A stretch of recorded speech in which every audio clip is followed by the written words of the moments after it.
Good morning students जो आपके पास में चैप्टर नंबर सेकंड हमने कंप्लीट किया था आपकी थ्योरेटिकल पार्ट का। तो उसकी जो एक्सरसाइज आपकी थी, हाफ एक्सरसाइज हम कर चुके थे और हाफ एक्सरसाइज आपकी पेंडिंग थी। और जो क्वेश्चन नंबर 6 तक आप कर चुके थे और जो क्वेश्चन नंबर 7 आपने करना था यहाँ पर, ये क्या कहता था?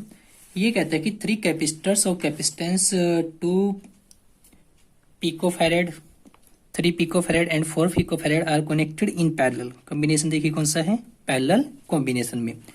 Number first, what is the total capacitance of the combination, and B part determine the charge on each capacitor if the combination is connected to a 100 volt supply। तो इसने जो कहा 3 कैपेसिटर मेरे हैं, पहला कैपेसिटर मैं यहाँ पर लेकर चलूँ, दूसरा कैपेसिटर और थर्ड कैपेसिटर। क्लियर? तो पहले की कैपेसिटेंस C1, दूसरे की कैपेसिटेंस C2 और तीसरे की कैपेसिटेंस C3, इनको लगाया गया पैरेलल कॉम्बिनेशन में। कैसे लगाया है? इन्हें लगाया गया पैरेलल कॉम्बिनेशन में इस टाइप से। तो जो पैरेलल कॉम्बिनेशन मेरे पास में, अगर मेरे पास में यहाँ पर पॉइंट ए ले लिया जाए, पॉइंट ए बी हो, ए बी के बीच में कितना होगा इक्विवेलेंट आपस में नेट इक्विवेलेंट कॉम्बिनेशन का कैपेसिटेंस, ये हमने निकालना है। तो थ्योरेटिकल पार्ट से अगर मैं देखूं, बात करते हैं किसकी, बात करते हैं इसके सॉल्यूशन की। हमें ये पता है कि इन पैरेलल कॉम्बिनेशन जब हमने कैलकुलेट किया था, सी पी पैरेलल के लिए अगर मैं लिखूं तो ये क्या होगा, C1 plus C2 plus C3, जितने मर्जी आपके पास में हो सबका आपके पास में सिंपल अलजेब्रिक सम आपके पास में आना है। ठीक, तो यहाँ पर C1 की वैल्यू कितनी है, 2 पिको फैरेड आपका होगा, C2 आपके पास में होगा 3 पिको फैरेड और C3 आपके पास में होगा 4 पिको फैरेड। तो आंसर कितना आएगा आपके पास में, 2 प्लस 3 होगा 5, 5 प्लस 4 आपका होगा 9 पिको फैरेड आपके पास में आएगा नेट इक्विवेलेंट कैपेसिटेंस। तो ये था पार्ट नंबर ए मेरा, जिसका आंसर ये रहेगा। ठीक, अब जो ये नेक्स्ट कहता है बी पार्ट में, बी पार्ट में ये कहता है कि अगर इस कॉम्बिनेशन को वोल्टेज सप्लाई कनेक्ट कर दी जाए, और वोल्टेज सप्लाई आपके पास में जो कनेक्ट किया गया यहाँ पर कितना है, 100 वोल्ट का ये लगा दिया गया है। तो नेचुरल है कि आप यहाँ पर क्या लगाओगे, एक बैटरी या एनर्जी सोर्स आप यहाँ पर लगाओगे कुछ इस टाइप से। क्लियर? अब हर एक कैपेसिटर आपका चार्जिंग करेगा तो C1 पर कितनी चार्ज होगा, C2 पर कितना होगा, C3 पर कितना होगा, ये चार्ज आपने निकालना है। अब एक सिंपल सा कॉन्सेप्ट आपका इसमें क्या था, बी पार्ट की अगर हम बात करें, आपने कहा था इन पैरेलल कॉम्बिनेशन जो हमने देखा था, जो पोटेंशियल आपका होगा, जो पोटेंशियल आपका रहेगा, ये क्या रहेगा, potential remains same through out the combination. C1 को भी उतने पोटेंशियल मिलेगा, C2 को भी और C3 को भी, बट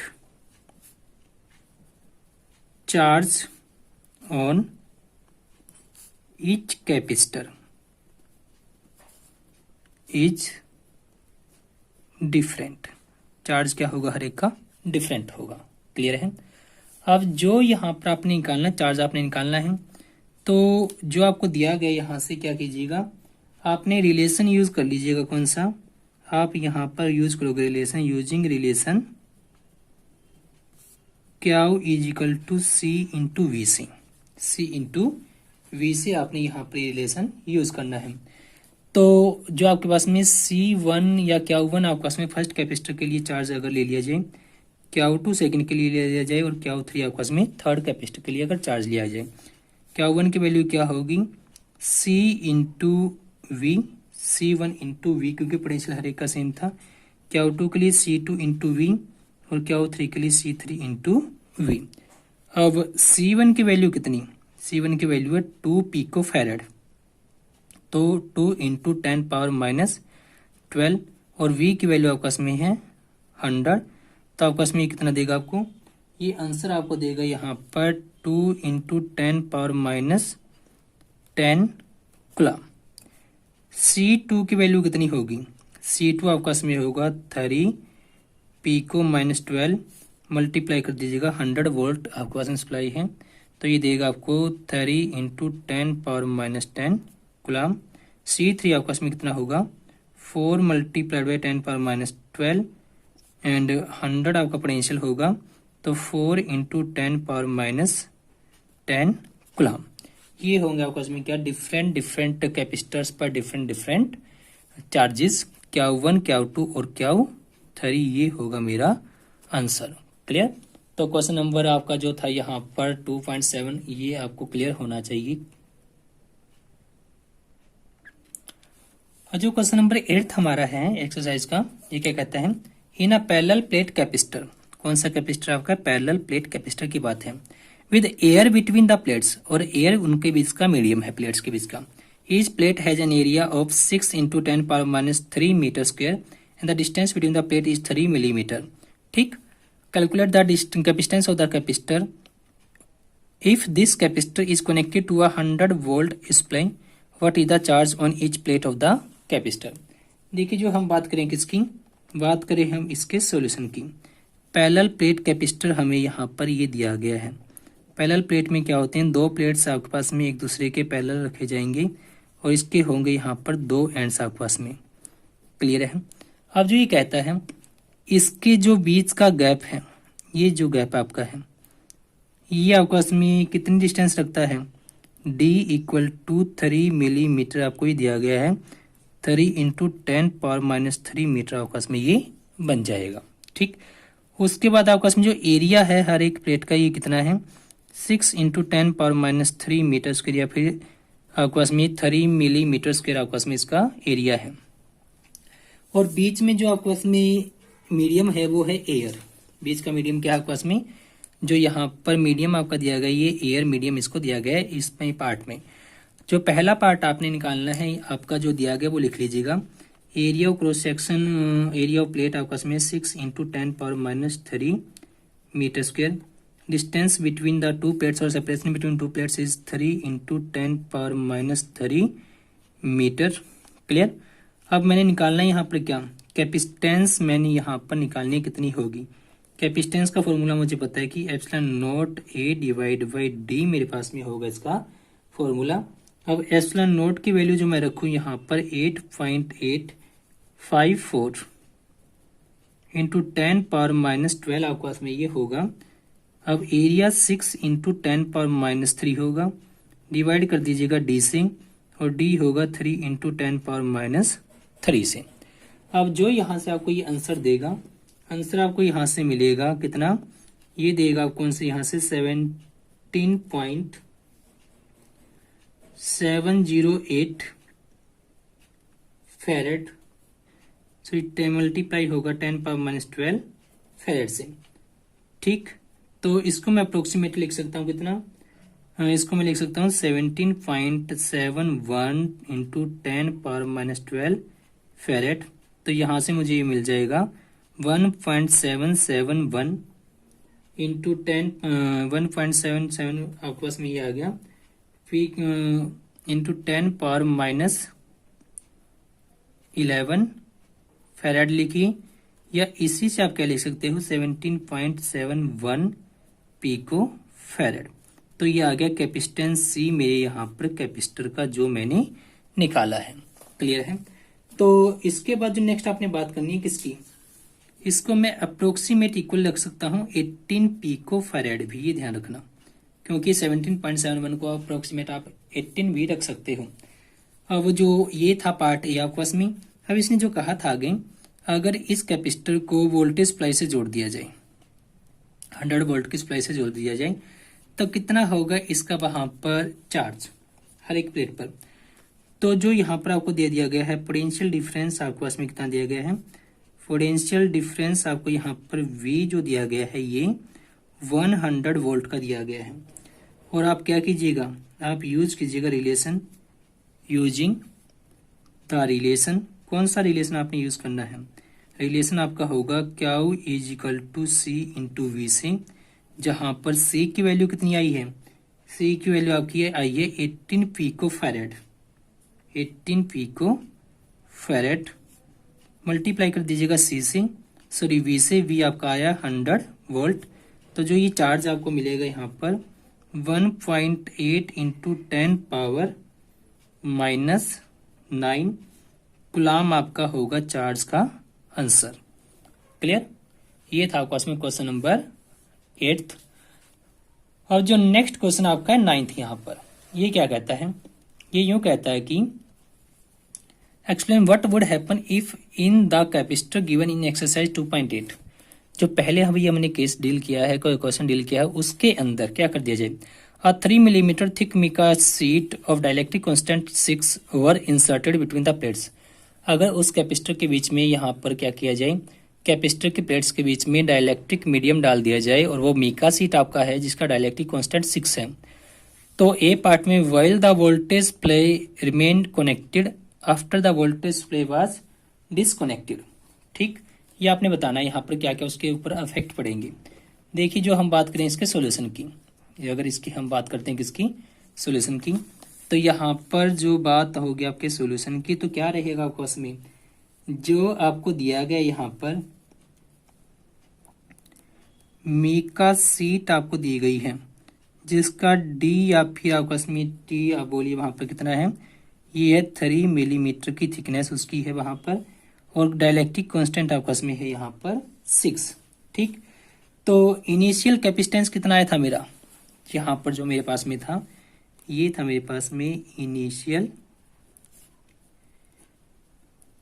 कैपेसिटेंस कितना आया था आपके पास में, इनिशियल कैपेसिटेंस सी मेरा आया था 17.71 इंटू 10 पावर -12 फैरेड, या फिर मैं इसको कितना लिख लूं 1.771 10 पावर -11 फैरेड। ठीक, अब न्यू कैपेसिटेंस मैंने देखना है, क्या देखना है, न्यू कैपेसिटेंस आप यहां से देखोगे, उसको मैं सी डैश नाम दूं, के इंटू सी मेरे पास में होगा, और के इंटू सी क्यों आपके पास में होगा, क्योंकि C divide by C not equal to K आपका होता था, इसे आपने यूज करना है। के की वैल्यू कितनी आपके पास में, ये 6 है, और सी की वैल्यू कितनी आपके पास में 1.771 इंटू 10 पावर -11 फैरेड आपका ये है। तो ये जो आंसर आपको देगा कितना देगा, यहाँ से आंसर आपको मिलेगा 106 पिको फैरेड। ठीक, अब इसके बाद जो ये कहता है वोल्टेज प्ले आपका कनेक्ट किया गया, क्या किया गया आपके पास में,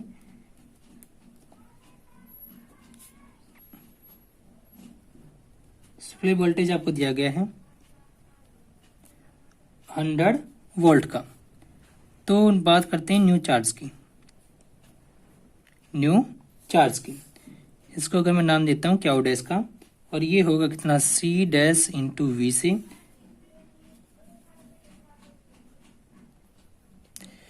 अब जो क्यू डैश आपका उसमें न्यू चार्ज होगा सी डैश वी, और सी डैश की वैल्यू अभी आपने निकाली थी वो कितनी आई थी, सी डैश आपका था यहाँ पर 6 इंटू 1.771 इंटू 10 पावर -11, और वी आपका है 100 वोल्ट का। तो यहाँ से जो वैल्यू आपको मिलेगी 1.06 इंटू 10 पावर -8 कुलाम आपको ये देगा।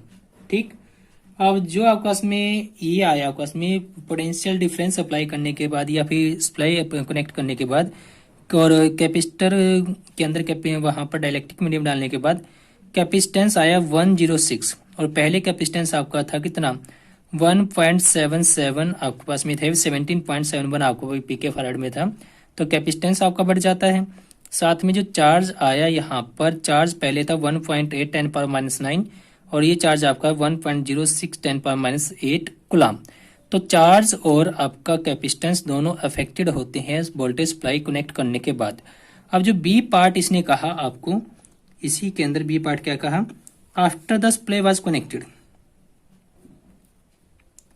After the supply was disconnected, अगर सप्लाई को वहां पर डिसकनेक्ट कर दिया जाए तब क्या अफेक्ट होगा आपके इस पर, ये हमने यहाँ पर देखना है।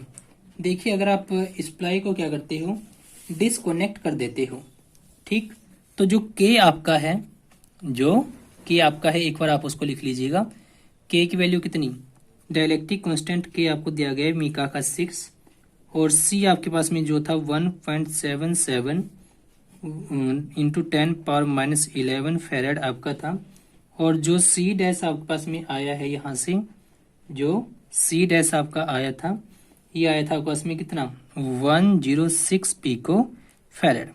ठीक, अब सप्लाई अगर आपको उसमें रिमूव कर दिया जाए तो वहां पर जो चार्ज का अमाउंट होगा, वो चार्ज का अमाउंट आपके पास में क्या नहीं करेगा, अफेक्टेड नहीं होगा, ये सेम बना रहेगा आपका। ठीक, और जो चार्ज क्या वो आपके पास में होगा, वो होगा आपके पास में कितना, वैल्यू उसकी वही 1.771110⁻⁹ कूलम। लेकिन जो आपके पास में पोटेंशियल डिफरेंस आपके पास में होगा वी डैश, ये कितना हो जाएगा, Q divide by C dash से, और चार्ज क्यू की वैल्यू होगी 1.771110⁻⁹ डिवाइड बाई सी डैश आपके पास में होगा 10610⁻⁻12, और आंसर आपको देगा ये 16.7 वोल्ट से।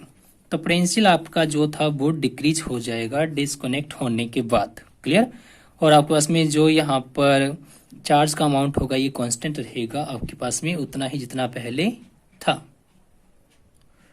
अब जो 10th क्वेश्चन हमारा है एक्सरसाइज का, बड़ा आसान सा क्वेश्चन, देखिए क्या कहता है ये, A 12 picofarad capacitor is connected to a 500 volt battery. How much electrostatic energy is stored in the capacitor? बात करते हैं इसके सॉल्यूशन की। देखिए कैपेसिटर का कैपेसिटेंस ये आपका है 12 पिको फारेड, या फिर मैं इसको लिखूं 12 इंटू 10⁻⁻12 फारेड। ठीक, इसको वोल्टेज से कनेक्ट कर दिया गया है, वोल्टेज या मैं कहूँ कि पोटेंशियल से इसको लगा दिया गया है। जो पोटेंशियल डिफरेंस लगाया गया है इसकी प्लेस के अक्रॉस, वो V मेरे पास में कितना है 500 वोल्ट का है। तो कितनी एनर्जी स्टोर करेगा, एनर्जी U का फॉर्मूला आपने किया था हाफ C इंटू वी का स्क्वायर किया था आपने, जहाँ पर हाफ C की वैल्यू है 12 इंटू 10⁻⁻12 और V की वैल्यू आपके पास में है 500, तो 500 का स्क्वायर 500 मल्टीप्लाइड विद द 500। ठीक, तो जो आपके पास में यहाँ से पार्ट रहेगा या क्वेश्चन आपके पास में होगा, तो क्या रहेगा आपके पास में, ये आपके पास में रहेगा यहाँ पर, ये आपका होगा यहाँ से 6। क्लियर, 6 जो आएगा आपके पास में ये, फिर कितना होगा आपके पास में ये रहेगा 25 into 6 150 multiplied with the 1 2 3 4 into 10⁻⁻12, तो ये 150 या 15 इंटू 10 पावर 1 2 3 4 5 10 पावर आपका कितना होगा ये -7। तो अगर मैं 10 से मल्टीप्लाई डिवाइड कर देता हूँ तो ये 1.5 10⁻⁻6 जूल मेरे पास में आंसर आ जाएगा यहाँ से एनर्जी यू का। ये कब है, जब आपका उसमें 500 से कनेक्ट आपने इसको किया है। अगर पोटेंशियल आपका वहाँ पर कम ज़्यादा होगा तो आपके पास में एनर्जी की वैल्यू भी कम होगी। मान लीजिए ये आपके पास में 500 की बजाय 50 वोल्ट अगर होता तो यही कितना हो जाता 10⁻⁻8 में आपका आंसर आ जाता है ये। क्लियर। अब जो इससे नेक्स्ट आपका क्वेश्चन है, क्वेश्चन नंबर 11 की अगर हम बात करें, ये क्या कहता है, a 600 picofarad capacitor is charged by a 600 picofarad capacitor is charged by a 200 voltage supply. It is then disconnected from the supply and is connected to another uncharged 600 picofarad capacitor. How much electrostatic energy is lost in the process? पहले question को समझिए क्या कहता है ये कहता है कि मेरे पास में एक कैपेसिटर है, इसको कनेक्ट कर दिया गया किसके साथ, एक वोल्टेज सप्लाई के साथ जिसका पोटेंशियल है 200 वोल्ट का, और ये आपके पास में 600 पिको फैराड का आपके पास में कैपेसिटर है। ये तुम जब आपने कनेक्ट किया तो ये चार्जिंग करेगा तो चार्ज स्टोर करेगा, एनर्जी स्टोर करेगा। क्लियर। अब इसको यहाँ से हटा दिया गया और एक दूसरा कैपेसिटर आपका है, एक कैपेसिटर ये था, दूसरा ये है, इन दोनों को सीरीज में लगा दिया गया है, कम्बिनेशन इनका कर दिया गया है।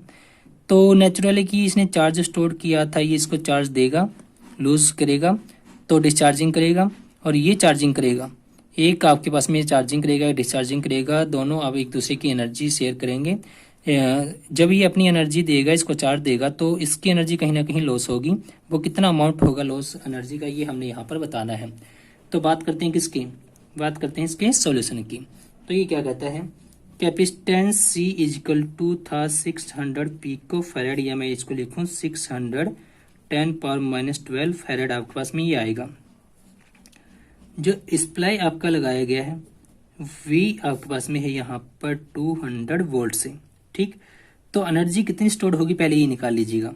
एनर्जी U1 अगर इसको नाम दे दिया जाए, हाफ सी वी का स्क्वायर, हाफ सी की वैल्यू होगी 610⁻12 और v की वैल्यू होगी 200 मल्टीप्लाइड विद द 200 v का स्क्वायर बन जाएगा।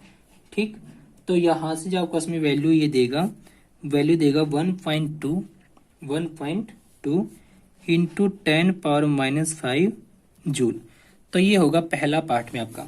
उसके बाद क्या कर दिया गया आपका, उसके बाद कैपेसिटर C1 कैपेसिटेंस जो आपके पास में थी 600 पिको फैरेड को क्या किया गया, connected with capacitor C2 equal to 600 pico farad से। ठीक, और इसको डिस्कनेक्ट कर लिया गया स्प्लाइसिंग।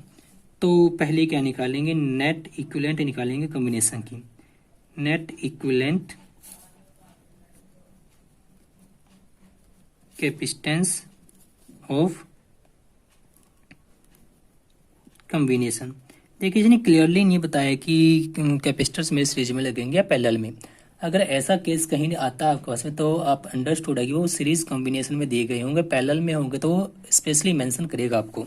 ठीक, तो आपके पास में ये कितना रहेगा, यहाँ से जो यहाँ से आपके पास में होगा पैरेलल में आपके सीरीज में आपका 1/C' अगर मैं इसको लिखूं तो 1/C1 प्लस 1/C2, 1/C1 की वैल्यू 1/600 प्लस 1/600, ये 2/600, 1/300, तो C' आ जाएगा 300 पिको फैरेड।